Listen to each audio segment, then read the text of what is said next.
ये आकाशवाणी रायपुर है। छत्तीसगढ़ी समाचार बुलेटिन के संग संध्या तिवारी की जय जोहार। छत्तीसगढ़ विधानसभा के 2 दिन के विशेष सत्र आज सिर आगे है। दूसर दिन सदन की कार्यवाही के दौरान मुख्यमंत्री भूपेश बघेल की एक टिप्पणी के बाद भाजपा के जम्मो सदस्य मन गुस्सा के बाहर निकल गए। ये दौरान भाजपा सदस्य मन ह गांधी मूर्ति के तीर धरना घलो दिन। पक्ष विपक्ष के सदस्य मन म नोकझोंक के बाद सदन की कार्यवाही अनिश्चित बेरा बर स्थगित कर दे गिस। ये सत्र के समापन के संगे संग शीतकालीन सत्र अवैया 25 नवंबर ले 6 दिसंबर तक आयोजित करे जाही।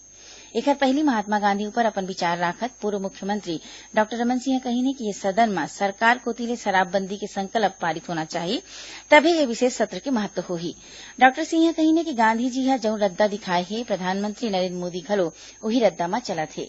खबर के मुताबिक महात्मा गांधी के 150वां जयंती के मौका में छत्तीसगढ़ विधानसभा के 2 दिन के विशेष सत्र काली और आज राखे गे रही से।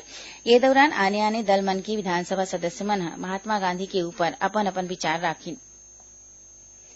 प्रधानमंत्री नरेंद्र मोदी ह लोगन मन ले बछर 2022 तक देश ले एक घांव उपयोग होवइया प्लास्टिक खत्म करे बर कहिन हे। श्री मोदी ह कहिन हे कि प्लास्टिक पर्यावरण बर प्रमुख खतरा आय और हमन ल देश ले ऐसे नहीं प्लास्टिक खत्म करना पड़ही। प्रधानमंत्री काली संझा अहमदाबाद में महात्मा गांधी के 150वां जयंती के मौका में राखे गे स्वच्छ भारत दिवस कार्यक्रम में बोलत रहिन हे। प्रधानमंत्री ह भारत ला खुला में शौच ले मुक्त करे के घोषणा घलो करिन हे। ओमन कहिन हे कि विश्व ह ए बात ले चकित हे कि भारत ह 60 महीना में 60 करोड़ ले जादा लोगन बर 11 करोड़ शौचालय बनाए हे। प्रधानमंत्री कहिन हे कि ग्रामीण भारत ह घलो खुला में शौच ले मुक्त होगे हे। राष्ट्रपिता महात्मा गांधी के 150वां जयंती के मौका में प्रदेश के काली 4 अक्टूबर ले गांधी विचार यात्रा शुरू होवत हे। मुख्यमंत्री भूपेश बघेल काली धमतरी जिला के कंडेल गांव में महात्मा गांधी के मूर्ति के अनावरण करके ये यात्रा के शुरुआत करही। ये दौरान श्री बघेल जनसभा ला घलो संबोधित करही।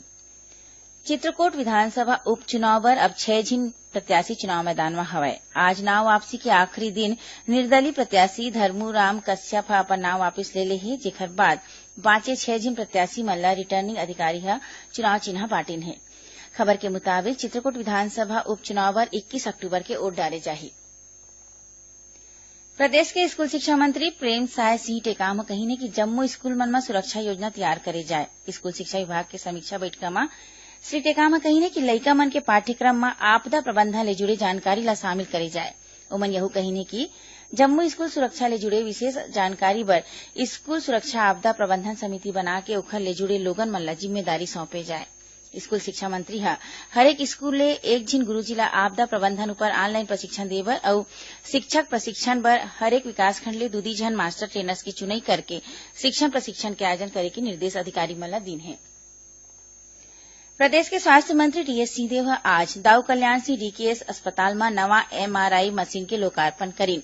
आधुनिक तकनीक ले बने 3 टेस्ला क्षमता के ये मशीन ले लोगन मन ला 1850 रुपया में एमआरआई के सुविधा मिल सकही। ये सुविधा के उपयोग अस्पताल के मरीज मन के संगे संग बाहिर के मरीज मन घलो कर सकत हे। ये मौका में श्री सिंहदेव कहिने कि सरकारी स्वास्थ्य सेवा ला आधुनिक, सुलभ, सस्ता और सुघर बनाए की दिशा में सरकार सरलग कोशिश करत हे। उमन कहिने कि करीबन 11 करोड़ रुपया के लागत ले लगाए गई ये आधुनिक मशीन यही दिशा में एक कोशिश हरय। छत्तीसगढ़ उच्च न्यायालय ह जनता कांग्रेस छत्तीसगढ़ के अध्यक्ष अमित जोगी कोती ले पेश करे के जमानत याचिका ला मंजूर कर ले हे। न्यायमूर्ति आरसीएस सामंत के बेंच ह अमित जोगी ला जमानत में रिहा करे के आदेश दे हे। खबर के मुताबिक भारतीय जनता पार्टी के मारवाही चुनाव क्षेत्र ले उम्मीदवार रहे समीरा पैकरा के शिकायत में अमित जोगी के खिलाफ पुलिस ह शपथ पत्र में गलत जानकारी दे के मामला दर्ज करे रिहिस, जेकर बाद अमित जोगी ला गिरफ्तार करके व्यवहार न्यायालय पेंड्रा में पेश करे गे रिहिस हे, जिहां ले ओमन ला रिमांड में भेज दे गे रिहिस।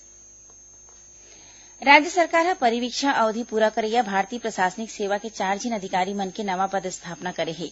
सामान्य प्रशासन विभाग डाले जारी आदेश के मुताबिक आकाश शिकारा ला कोरिया जिला के मनेन्द्रगढ़ के अनुविभागीय अधिकारी बनाए गे हे। उन्हें चंद्रकांत वर्मा रायगढ़ जिला के सारंगढ़ में अनुविभागीय अधिकारी पदस्थ करे गे हे। एखरे संग मयंक चतुर्वेदी ला बिलासपुर जिला के पेंड्रा के और रोहित व्यास ला जसपुर जिला के बागीचा के अनुविभागीय अधिकारी बनाए गे हे। एकरे संग छत्तीसगढ़ी समाचार बुलेटिन यहीं सिरावत हे। जय जोहार।